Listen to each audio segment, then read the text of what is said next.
The scent of burnt coffee and despair clung to Alara Vance like a cheap coat.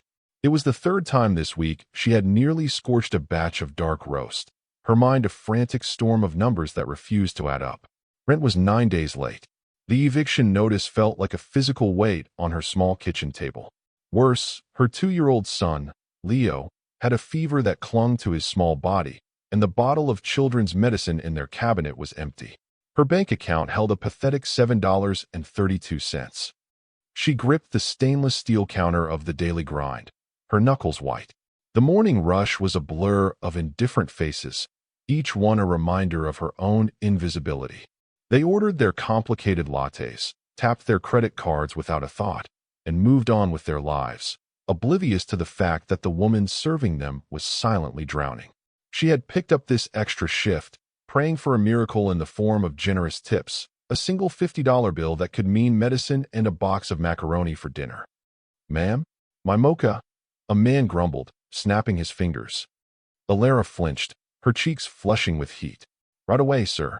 "I'm sorry." She forced a smile that felt brittle enough to shatter, her hands trembling as she worked the espresso machine. The shrill scream of the milk steamer was a perfect match for the one trapped in her own chest. Every minute felt like an hour, every customer a new mountain to climb. Her pride, once a fierce and solid thing, had been ground down to a fine, bitter powder, just like the coffee beans in the hopper. She was 28 years old, a single mother with a useless degree in art history, and a future that looked as bleak and empty as her refrigerator. Just as she felt the first prickle of tears behind her eyes, the bell above the door chimed, announcing a new arrival. She didn't look up, focusing instead on pouring the steamed milk into a cup, her hands moving on autopilot. She could not afford to cry. She could not afford to break. Not here. Not now. Leo needed her to be strong, even if all she felt was the crushing weight of failure. A man in a suit that cost more than her car stepped up to the counter. It was a dark charcoal gray, tailored so perfectly it seemed molded to his broad shoulders. He moved with a quiet confidence that filled the small space, a stark contrast to the frantic energy of the morning crowd. Alara finally lifted her gaze, her practiced customer service smile freezing on her lips. His face was a thunderclap from a forgotten sky. The sharp line of his jaw, the intense, deep-set eyes the color of storm clouds, the way a single lock of dark hair fell across his forehead. It was all achingly familiar. It was him. Older, harder, lines of stress and authority carved around his eyes and mouth, but it was unmistakably him. Liam Sterling, the quiet, gangly boy from her childhood who used to live in the trailer park at the edge of town, the boy she had shared her lunch with when he had nothing to eat. He didn't seem to recognize her. His expression was cool and distant as he scanned the menu board. "Just a black coffee, please," he said, his voice a low baritone that sent a shiver down her spine. It was deeper now, laced with a command she had never heard in it before, but the cadence was the same. Alara's heart hammered against her ribs. She felt a bizarre mix of shame and shock.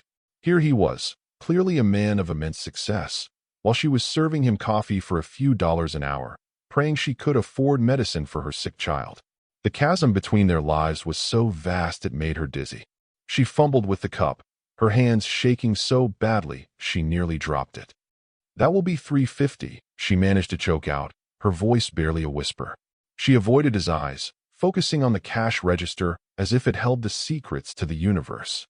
He slid a crisp $100 bill across the counter. "Keep the change." Alara's head snapped up. It was more than a tip. It was a lifeline. It was medicine and groceries for the week. It was a momentary reprieve from the suffocating panic. But her pride, battered as it was, flared. I can't break this," she stammered, a convenient lie. "I don't want it broken," he said, his gaze finally settling on her, truly seeing her for the first time. A flicker of confusion crossed his features, then his eyes widened in disbelief. The cool mask of the powerful businessman dissolved, replaced by a raw, unguarded shock. "Alara," he breathed, his voice suddenly stripped of its authority, filled with something she couldn't name. "Alara Vance. Is that really you?" Her name on his lips after 15 years was a shock to her system. All she could do was nod, a knot forming in her throat. The shame intensified, burning through her. He had found her at her absolute lowest. Liam stared at her, his mind racing. He had spent years searching for her, hiring private investigators who came up with nothing. After his family had finally scraped together enough money to move out of that desolate town, he had lost track of hers. He had promised himself that if he ever made it, if he ever became someone, he would find her and thank her. He would repay the only kindness he had ever known in a childhood filled with neglect and poverty. And now here she was. The vibrant, laughing girl who had defended him from bullies was now a woman with haunted eyes. Looking so fragile, he was afraid she might break. He saw the dark circles under her eyes, the tremor in her hands, the worn fabric of her uniform. He saw the desperation she was trying so hard to hide. It was a look he knew intimately from his own past. He glanced at the $100 bill she was still staring at, as if it were a snake. It was an insultingly small amount for what she had given him back then, a sense of worth. "It's good to see you," he said, his voice softer now. He pushed the bill closer to her. "Please, take it." "No," Alara said, her voice firm despite the trembling of her lips. "I can't. It's too much." It felt like charity, like pity, and she couldn't bear it. Not from him. Her phone buzzed in her apron pocket. She pulled it out, her heart sinking as she saw the text from her elderly neighbor, Mr. Henderson, who was watching Leo. "Fever's up to 103. He's crying for you." A wave of panic washed over her, so strong it buckled her knees. She gripped the counter for support, her breath catching in her throat. All pretense of composure vanished. Leo needed her. Liam saw the color drain from her face. "What is it? What's wrong?" he asked, his voice laced with genuine concern. "My son," she whispered, the words tumbling out. "He's sick. His fever is getting worse. I need to go, but I can't leave my shift." Without a second of hesitation, Liam acted. He turned to her manager, a portly man named Stan who was watching the exchange with a glower. "This woman needs to leave immediately. I'll cover her wages for the day. And for the rest of the week." He pulled out a thick wallet and laid 5 $100 bills on the counter. Stan's eyes bulged. He looked from the money to Liam's expensive suit and nodded dumbly. Sure. Of course." Alara was stunned into silence. "What are you doing?" she finally managed to ask as she untied her apron with fumbling fingers. "I'm helping," Liam said simply, his gaze unwavering. "Go. Be with your son. I'll give you a ride." Before she could protest, he was gently guiding her out the door and toward a sleek black car parked at the curb, a car that looked like it belonged in a movie. The world was tilting on its axis. The boy who had once gratefully accepted half of her peanut butter sandwich was now single-handedly solving the crisis that had been crushing her for weeks. It didn't make any sense. In the silent, leather-scented interior of his car, Alara gave him her address, her voice small. The drive was short, but the silence stretched between them, thick with unspoken years and unanswered questions. When they pulled up to her dilapidated apartment building, she turned to him, her mind a whirlwind of confusion and suspicion. "Why are you doing this, Liam?" she asked, her voice stronger now. "This isn't just helping, this is extravagant. We haven't seen each other since we were kids." Liam turned off the engine and faced her. The streetlights cast long shadows across his face, highlighting the tension in his jaw. "Because you were the only person who was ever kind to me, Alara. You shared your lunch when I had none. You stood up to kids who were twice your size to defend me. You don't forget things like that." "That was a long time ago," she said, shaking her head. "Kids share sandwiches. It's not a big deal." "It was a big deal to me," he insisted, his voice low and intense. "It was everything. I promised myself if I ever got the chance, I would pay you back." Her suspicion hardened. "Pay me back? So this is a transaction? You're settling a debt." The thought stung more than she expected. "I don't want your pity, Liam. Or your charity." "It's not pity," he said, frustration creeping into his voice. "I see someone I care about struggling, and I have the means to help. Why is that so hard for you to accept?" "Because people don't just do things like this," she cried, gesturing wildly. "There's always a catch. What do you want from me?" The accusation hung in the air between them. Liam's expression softened, the frustration replaced by a deep, weary sadness. He had hoped this would be different, that she would understand. He had pictured this reunion 1,000 times, but never like this, with her looking at him as if he were a threat. He had to make her understand. This wasn't about pity or a debt. It was about connection, the only real one he'd ever had. His entire life had been a relentless climb out of the mud.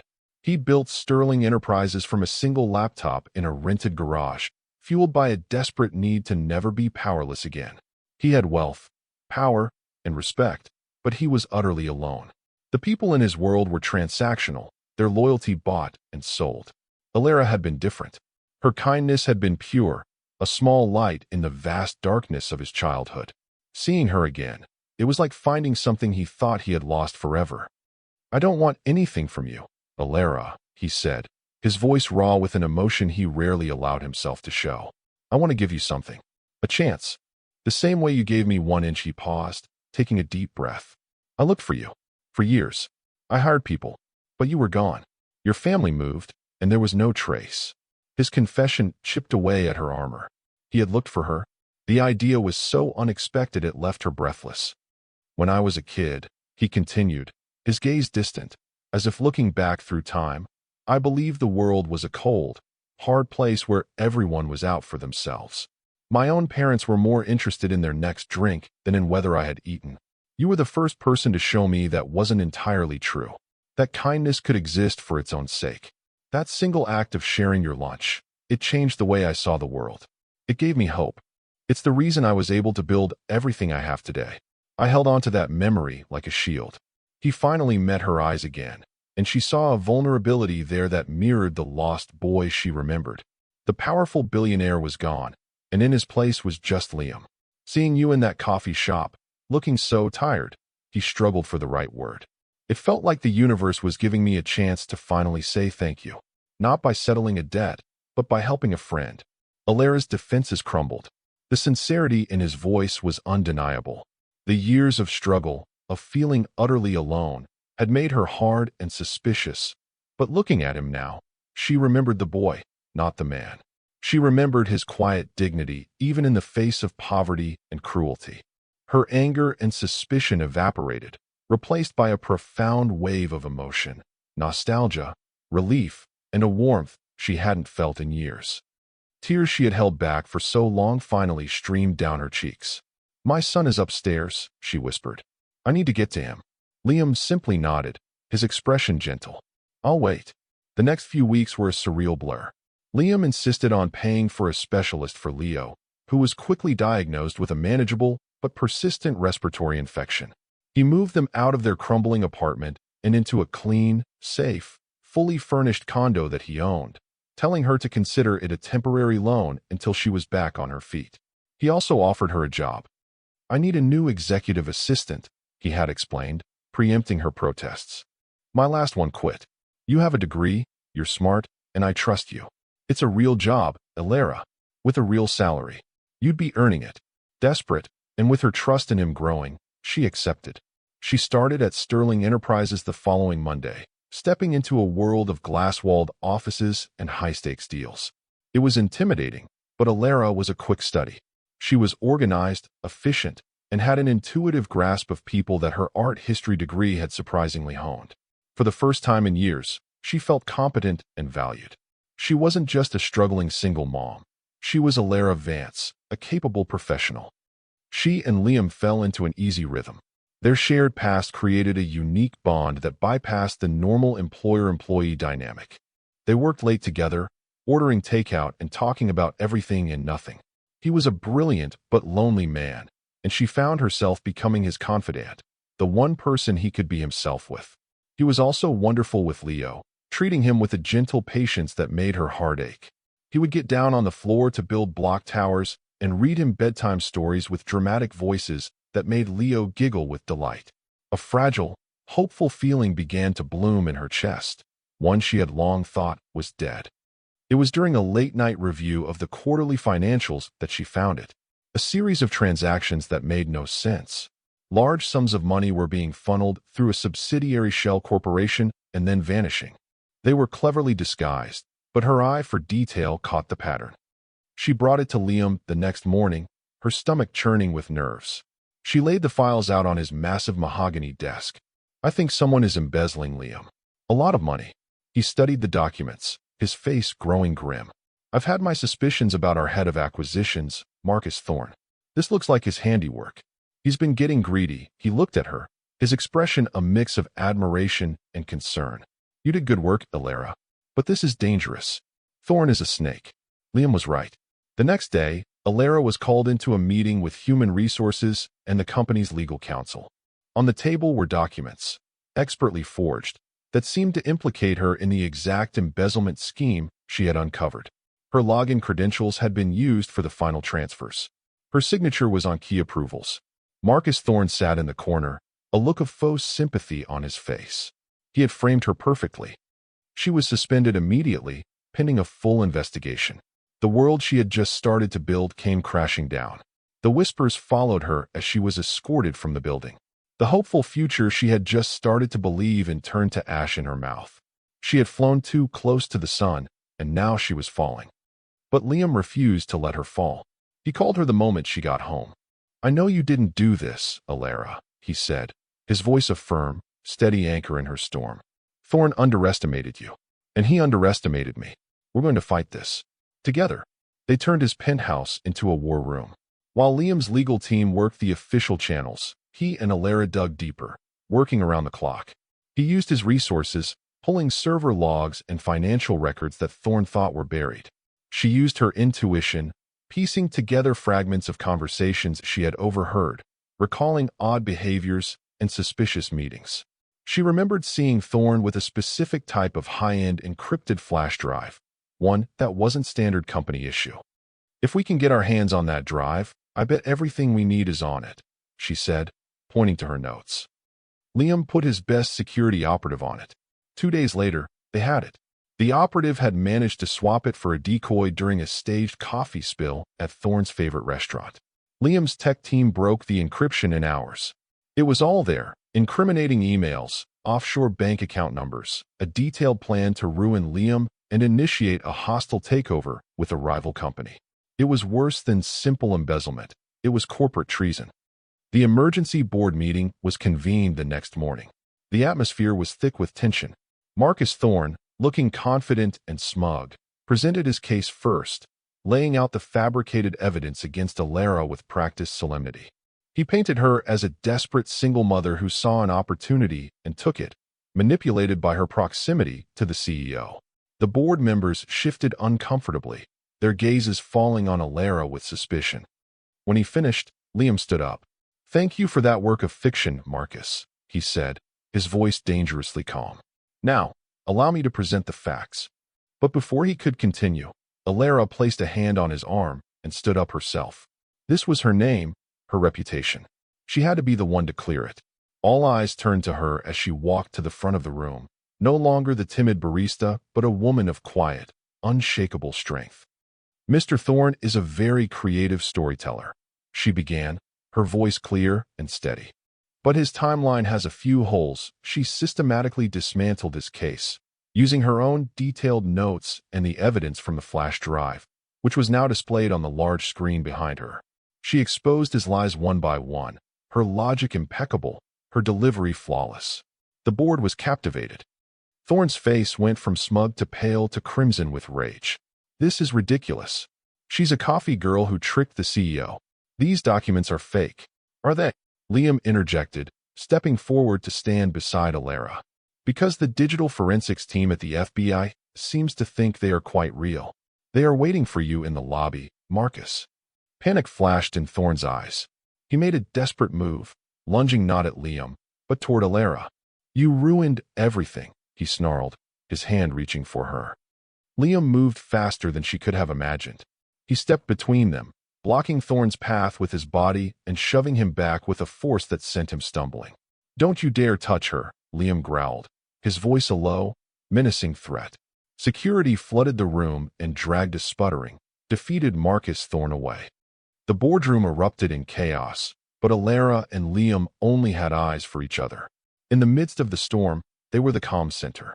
The shared danger, the fight for her name, had forged their bond into something unbreakable.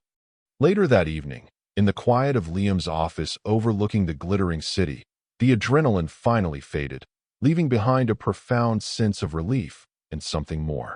The skyline was a river of light, but Alara couldn't take her eyes off him. You saved me, she said softly. In every way a person can be saved. He moved to stand in front of her, taking her hands in his. We saved each other, he corrected gently. Alara, when I saw you in that coffee shop, it was like a part of my life I thought was lost forever came back. And these last few weeks, working with you, seeing you with Leo, I haven't felt this alive in years. I'm not just paying back a childhood debt. I've fallen in love with you. The confession hung in the air, as bright and beautiful as the city lights. Tears welled in her eyes. But this time, they were tears of joy. I love you too, Liam, she whispered. He pulled her into his arms, his lips finding hers in a kiss that was both a desperate homecoming and a hopeful promise. It sealed the past and opened the door to a future she had never dared to imagine. 1 year later, Alara stood on the balcony of a grand ballroom. The sounds of the annual Sterling Enterprises Gala a pleasant murmur behind her. She wore a deep blue gown that shimmered under the moonlight, a stark contrast to the threadbare apron she had once worn. She was no longer Liam's assistant. She was the company's new chief operating officer, a position she had earned with her sharp mind and tireless dedication. A small hand tugged on her dress. She looked down to see Leo, now a bubbly 3-year-old, looking dapper in a miniature tuxedo. He was healthy, happy, and thriving. Mommy, look. Uncle Liam has sparklers, he chirped, pointing across the ballroom. Her heart swelled. Leo had started calling him Uncle Liam on his own, and the name had stuck. Liam caught her eye from across the room and smiled. A warm, genuine smile that was reserved only for her and her son. He walked toward them, his presence still commanding but softened by the love in his eyes. He scooped Leo into his arms. Ready to go see the fireworks, champ? Yeah. Leo squealed with delight. Liam turned to Alara, his free hand finding hers, a beautiful diamond ring sparkling on her finger. They were getting married in the spring. Are you happy? He asked softly, his gaze searching hers. Alara looked at the two most important people in her world, her heart overflowing with a gratitude so immense it almost hurt. She thought back to that desperate morning in the coffee shop, a day that felt like a lifetime ago. She had been drowning in a sea of hopelessness, praying for a small miracle. She never could have dreamed that her miracle would arrive in the form of a ghost from her past, a boy she had once shown a simple kindness to. A cup of coffee had not just saved her life. It had given her a new one, a perfect life she never knew she was searching for. Happy doesn't even begin to cover it, she said, her voice thick with emotion as she leaned in to kiss him. I'm home.